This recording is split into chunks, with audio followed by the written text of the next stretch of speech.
My ducks, my swans, welcome to the pond. My name is Dorian from Group82University.com, BasketballCEO.com, and basketball's a love language for me. How I got hired by the Indiana Pacers.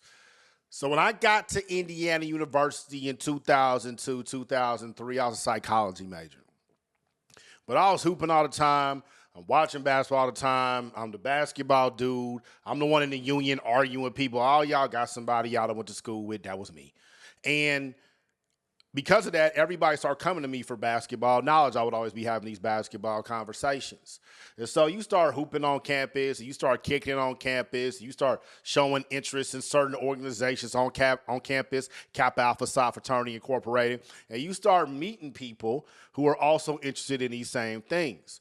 So one of my homeboys that I came across, his name was Corey Buckner. You know, we were interested in basketball. We were interested in Kappa Alpha Psi. Corey was 2 years older. Over the summers, I was doing research programs. I wasn't going back home to Indianapolis in my college summers. I was staying put because I knew the value of being in Bloomington versus in Indianapolis where I could stay focused down there in school. So I was doing like research programs, working in child development, psychology labs, and things like that. And Corey would also be down there over the summer either taking classes or involved in some himself because he was originally from Dallas, Texas.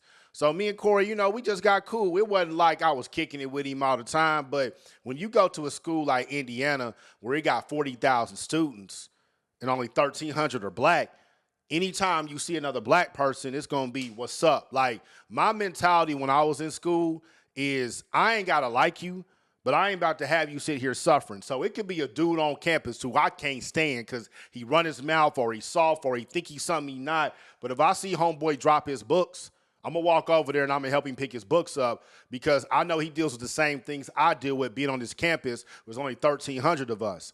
And this is stuff that got taught to me from my OGs who were the seniors when I was a freshman, like Keon Tate and Isaac Kinsey and my homeboy Jimmy T and Geno Anderson. Like, these dudes poured into me, Brandon Williams, and let me know this is how black men communicate to each other at Indiana University.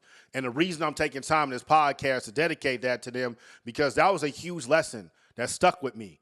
You know, everywhere else that I've been, black men, has been a competition.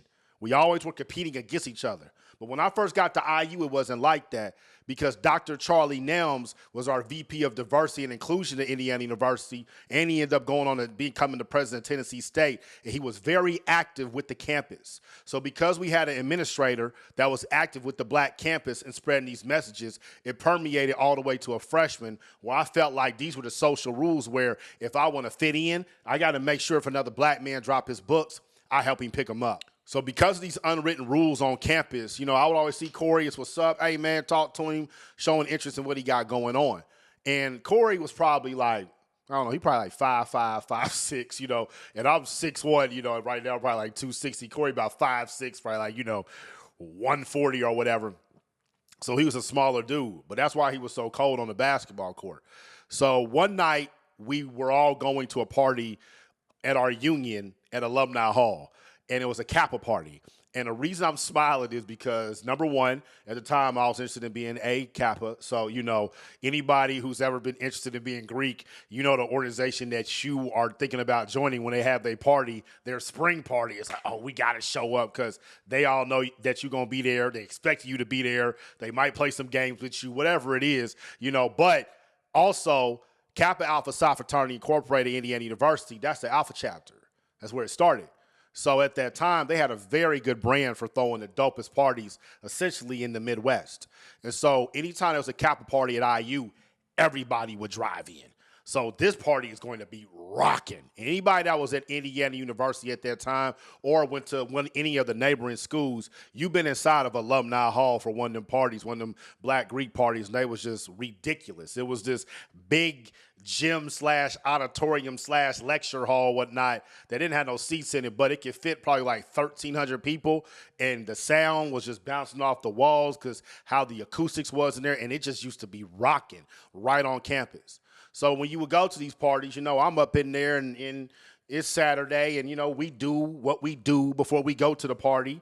And we're freshmen, so we ain't driving. So we walk into the party. It's January, so it's cold outside. But because we did what we usually do before we go to the party. We don't feel nothing when we're outside when it's 20 degrees in January. We get inside the party and we can see everyone else on campus has been doing what we were doing before the party. So now everybody is in there having the time of their life kicking it. And, you know, the Qs are doing the barking and the Sigmas are the, you know, and the Alphas and AKA and the Deltas. Everybody doing what they're supposed to be doing, having a great time. And back then, I say back then, this is 2003. So back then, as the party went on, the DJ would start slowing the music down when it was time to, like, you know, phase everybody out because you don't want folks going crazy to Little John was trying to lead a party for a lot of reasons. And when the music slowed down, you had to go grab a girl. This is how we actually got numbers back then, right? Or how you actually closed the deal. You had to actually go walk up to a woman, and she had to look at you, and she had to size you up. And you had to ask her to dance or suggest that you want to dance, and she had to either be open to receiving it or she could turn her shoulder like Floyd Mayweather and reject it on you. So, you know, I go and I get my invitation, and I didn't get rejected. So I'm dancing. And I see my homeboy Corey, he way over there, and he never gets rejected. He little, you know, El DeBar's pretty boy. So, you know, he's dancing. And everybody just in the mind of their own because of things we were doing before the party. And the lights come on. So everybody knows it's time to go. So I'm talking to the young woman that gave me an invitation to speak to her, and as I'm speaking, I hear yelling over there. This is the end of a party, so it could be the frats doing their chants. It could be dudes laughing and joking, but this yelling didn't sound collegiate. It sounded street. I turn my head and look. And I look, and I see this dude is over there yelling at my homeboy Corey. And I don't like it. I'm not that type of person. You know, if I rock with you, I ain't about to let nobody just do nothing to you like that. And he goes over there, because I know Corey is not a confrontational type. But at that time, I was. So I walk over there, and I see the young woman, and I see Corey, and this dude's yelling at Corey. And I'm like, whoa, whoa, whoa, what's up, man? Like, what's going on? And, you know, like I said, Corey like 5'5", 5'6". This dude was talking to him probably like 5'8", 5'9", probably, you know, 150. At the time, man, I'm 6'6", 6'1". I'm 225, 230 because I'm hooping and lifting every single day. So I'm like, yo, what's up, man? Like, we got a problem? Man, he got the rule. I was like, bro, I said, do we have a problem? Now, the reason that I went over there is not just to diffuse the situation, but I know that my voice carries. And I know that my size carries. And as I'm looking at this dude, I realize he don't go to our school. And I'm looking at Corey, and Corey's from Dallas, Texas, and I can see Corey getting, like, real mad and a woman trying to calm him down. But me, I'm from Indianapolis, Indiana. And this is Indiana University. Indianapolis is the biggest city in Indiana. And on the weekends, folks would come down. And when we first got to college, the way that we linked up is based on the hometowns that we was from. So Indianapolis has the biggest support. So that means inside them parties, I got the biggest support, right? It just ain't the homeboys I hoop with. It just ain't the homeboys that I'm in my dorms with. It's the homeboys that I got that are alphas. It's the homeboys I got that are kappas. It's the homeboys I got that are sigmas. It's the homeboys I got that are dope boys. It's their brothers. It's their cousins. So I knew if it was really going to be a problem, we was going to be able to squash it very fast. And as I started talking to dude, I could tell he understood that too, because I felt like some of my homeboys started yelling and kind of like walking over there like, Duck, you good? I was like, we all right. And that dude walked off, and when he walked off, Corey was just mad, and I looked at the girl that he was with, the woman that he was with. I said, hey, he going to be cool? She's like, yeah, I got him. And I could see just the frustration in him because, you know, we had been sipping before. You know when somebody about to get in a fight, you got to calm down from when you've been sipping. You know, emotions start coming out. So I made sure Corey was good, and I went on to find the young woman that opened the invitation for me to speak to her, and she was nowhere to be found. So I walked myself back to my dorm by myself and went to sleep. I wake up the next morning, head hurting, stomach hurting, but acting like I had a time of my life, but I really couldn't remember nothing. And I hear a knock on my door. And this is college, man. And so this is like before like text plans like really took off. I told y'all this 2003. So it wasn't uncommon for people to knock on my door, but I lived by myself, and it was a Sunday. It's like, why would anybody be knocking on my door? I go, I look inside the peephole, and I see it's Corey. And I open the door. I'm like, what's up, bro? He's like, man, bro, I just want to tell you, man, thank you for last night. You know, I was beside myself, and man, you came over there and you helped the situation, man. And you ain't have to do that, man, but I really appreciate that. I was like, man, come on, man. Like, you my guy. Like, I'm not about to let nobody talk crazy to you in our campus. Like, this is not going to happen. He was like, man, I really appreciate that. So I got this for you. And he gave me a jersey. Now, at this time, anybody that knew me knew that I didn't wear jerseys. I never wore jerseys. I wasn't like a jersey wearer because I played basketball. I coached basketball. I love basketball. So when the throwback jersey era came, I wasn't really with it. Everybody was spending their refund checks on it. It just wasn't me. But the jersey he gave me was a Mitchell and Ness throwback, and on the front it said Indiana 21. And now, what's the first thing you do when you get a jersey if you're a basketball head? You're going to flip it over to see who it is, because if it ain't no name on the back or whatever, it might be some Fugazi. So I flipped it over, and the back it says Buckner. Buckner 21. I'm like, what's this? He said, man, this is my dad's jersey. And up to that point, man, I had been at IU, and I had seen the name Quinn Buckner. And he was the captain of the 76 team that went undefeated. He played on the 86 Celtics team and won a championship there. He coached the Dallas Mavericks. He did Pacers play-by-play, color analysis, and he's still doing it to this day. And I pieced it together. I'm like, Dallas Mavericks, Corey Buckner, Dallas. I said, Quinn Buckner's your dad? He was like, yeah, man. I was like, what?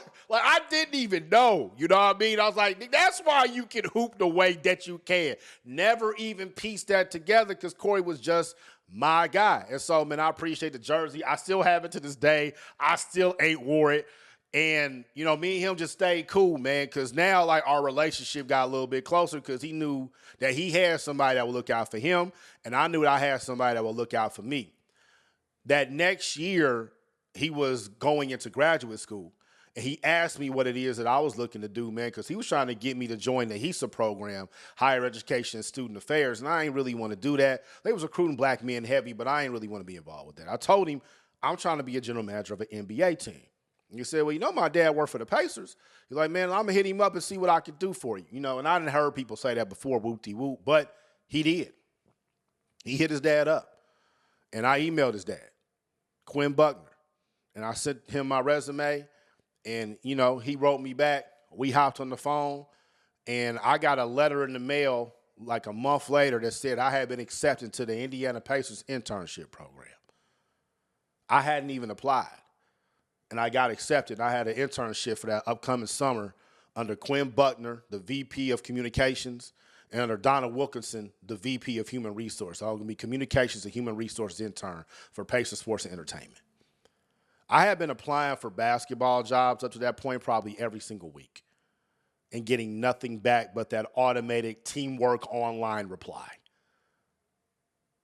And just that fast, I was able to get an internship when that wasn't even my intention. I was looking out for Corey because that's what you do when you rock with somebody. But God was looking out for both of us, and that opened up the opportunity for me to get hired by the Indiana Pacers. And when I walked into that internship the first day that summer, and I walked into what at the time was called Conseco Fieldhouse, I had been there for my very first basketball game, NBA game ever that my homeboy Dana, his dad, took me to see Patrick Ewing and New York Knicks. I had seen Michael Jordan there play against the Pacers, 8 rows on the floor. I had seen Allen Iverson. I had seen Vince Carter. I had been there for the NBA Finals for Shaq and Kobe, all because Big Dana gave us those opportunities. I appreciate him for that. But to walk in there and that was my office, it felt different. It felt like that's where I belonged. And ever since that day, I've been trying to get back there because that's where I feel like I'm supposed to be. I would have never got that feeling. I would have never got that emotion. I would have never been able to experience that internship, which was a phenomenal experience for me. I even got to do some basketball operations, video coordinator stuff with the Indiana Fever. Shout out to Vance Catlin for letting me do that. But it showed me, like, this is what I want to do. In this business, you're going to try to go after things with your whole velocity, everything that God gave you. That's what you're supposed to do. But when you walk with the principles of what you've been taught, when you walk with high morals, when you walk with high character, when you walk with high integrity, That's when those opportunities get presented to me. Every story y'all have heard me say so far about my basketball journey has been some sort of serendipity and divine intervention from God. When I try to take control of it myself, it never works. Shout out to Corey Buckner for being the real one. Shout out to Quinn Buckner for being a mentor.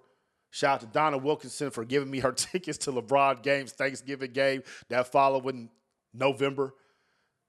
And shout out to the homeboy, man, that was talking crazy to Corey that night that let me know that, I can always use what God give me to protect people that I care about. And I've had to do that hundreds of times since then. I appreciate y'all. I love y'all. I'm out the pond. Y'all stay true.